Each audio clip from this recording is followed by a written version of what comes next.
Assalamualaikum warahmatullahi wabarakatuh. Perkenalkan nama saya Agil Kurniawan, berasal dari kelas MI 1A, nomor BP 1901091011.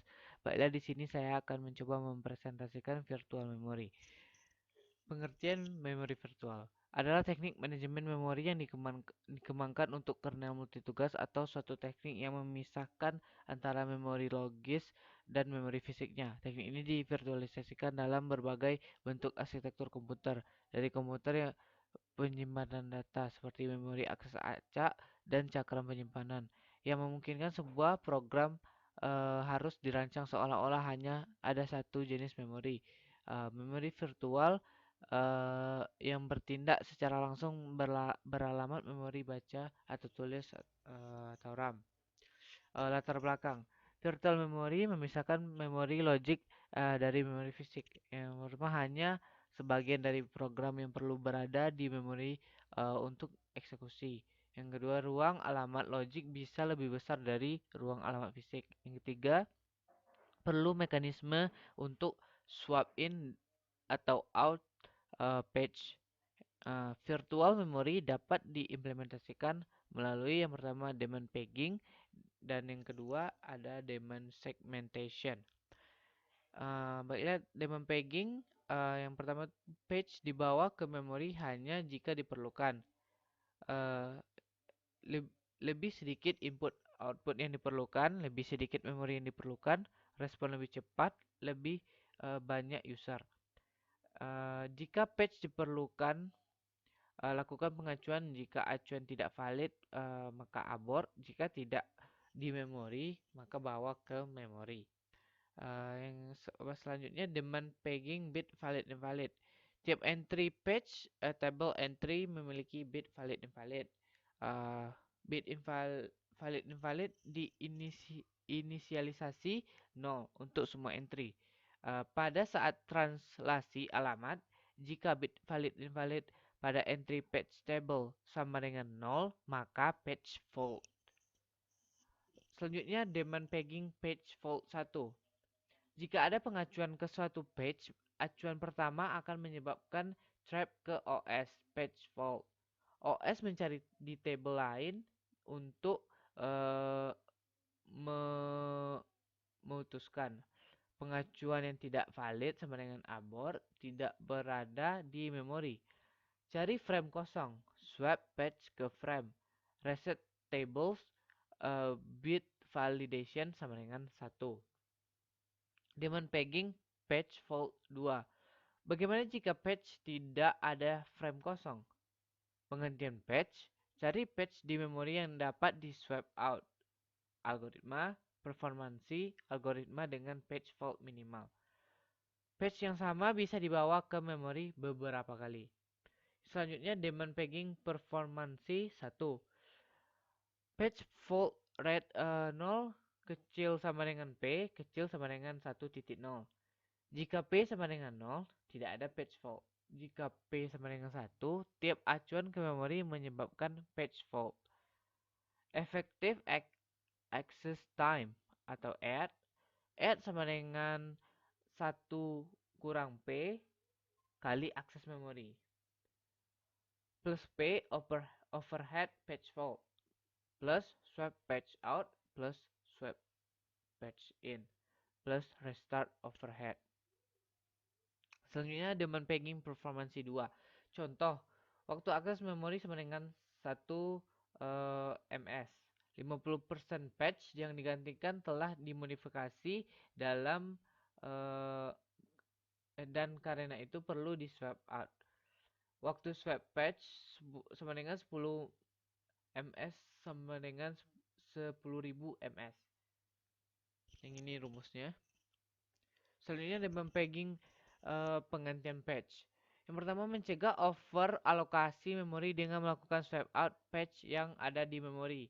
Menggunakan bit modify dirty untuk mengurangi overhead untuk mentransfer patch. Hanya patch yang dimodifikasi yang ditulis ke disk. Yang ketiga, penggantian patch menuntaskan pemisahan antara memori logik dan memori fisik. Virtual memory yang besar dan dapat disediakan pada memori fisik yang lebih kecil. Selanjutnya algoritma penggantian patch. Tujuannya minimum patch fault rate.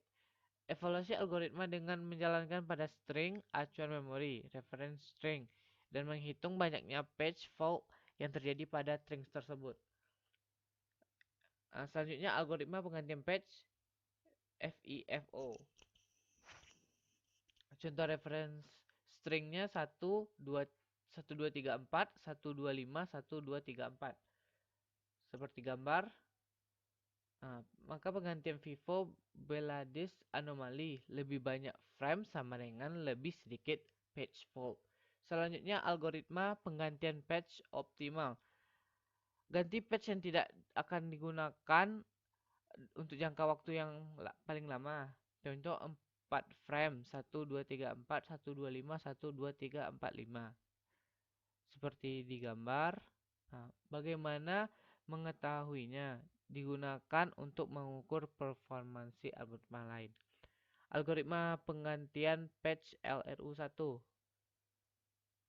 Seperti di gambar, implementasi counter, tiap entry patch memiliki counter.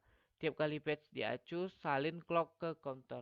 Jika suatu patch perlu diganti, lihat di counter untuk menentukan patch mana yang akan diganti. Selanjutnya, algoritma penggantian patch LRU2. Implementasi stack, simpan stack dari patch hashtag dalam bentuk link ganda. Patch yang diacu, pindahkan ke atas, memerlukan 6 pointer untuk dirubah. Penggantian patch tidak memerlukan pencarian. Selanjutnya, algoritma penggantian patch aproksimasi LRU. Yang pertama, reference bit. Tiap patch memiliki satu bit diinisialisasi 0. Jika patch diacu, bit di set 1. Gantikan patch dengan reference bit 0 jika ada. Yang kedua, second change.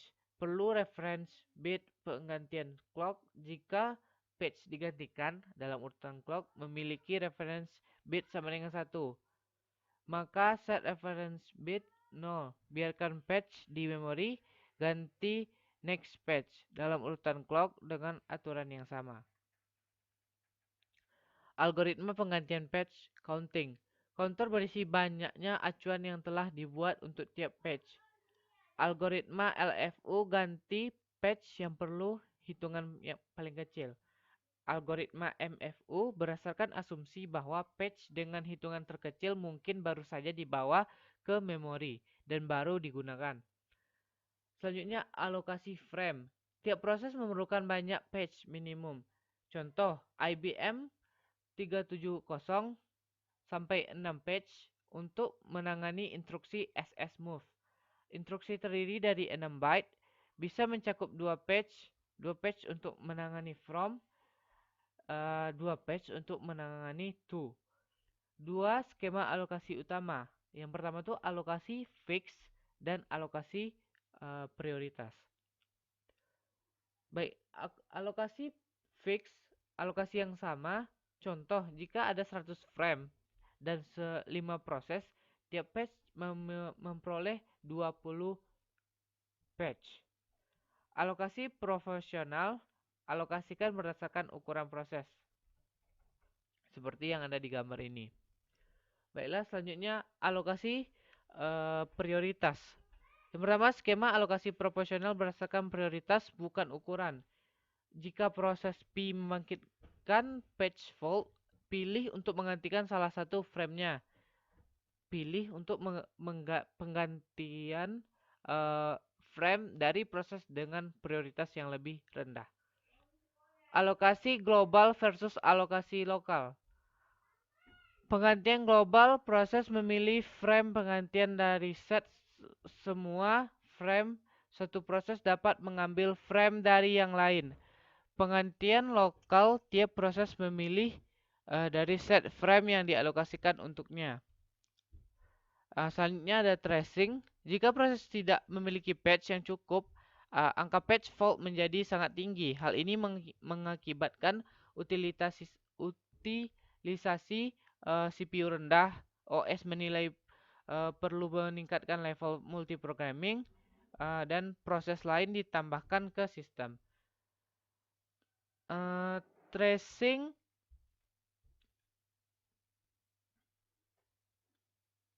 eh, tracing equif proses sibuk melakukan sweeping patch in dan out. Tracing diagram.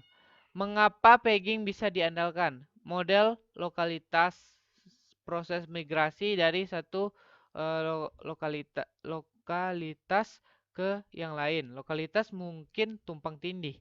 Mengapa tracing terjadi? Sigma ukuran lokalitas besar dari ukuran total memori. Seperti diagram di samping. Yang selanjutnya working set model. Delta equif working set window equif banyak acuan patch yang fix. Contoh 10.000 instruksi. WSSI atau working set dari proses P sama dengan total banyaknya yang diacu sejak delta waktu terakhir atau bervariasi. Jika delta terlalu kecil, tidak akan mencakup keseluruhan lokalitas. Jika delta terlalu besar, akan mencakup beberapa lokalitas. Jika delta sama dengan tak terhingga, mencakup keseluruhan program. D sama dengan sigma WSSI equif total demand frame. Jika D besar dari M, maka tracing suspend salah satu proses. Mengelola working set. Perkiraan dengan timer interval plus bit reference. Contoh delta sama dengan 10.000. Timer interrupt setiap 5.000 unit waktu. Simpan 2 bits di memori untuk tiap patch.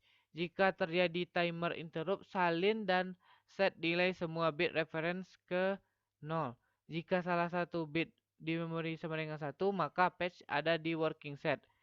Mengapa cara ini tidak terlalu akurat?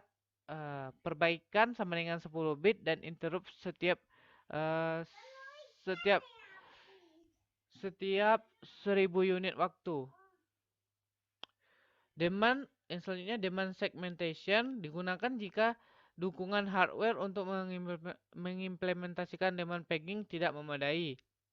Yang kedua, OS atau dua mengalokasikan memori dalam segmen yang dikelola melalui segmen deskriptor. Segmen deskriptor berisi bit valid untuk menunjukkan apakah segmen sedang berada di memori. Jika segmen berada di memori utama, teruskan akses. Jika tidak berada di memori, terjadi segmen fault. Mungkin hanya sekian presentasinya. Jika banyak kekurangan, saya mohon maaf. Assalamualaikum warahmatullahi wabarakatuh.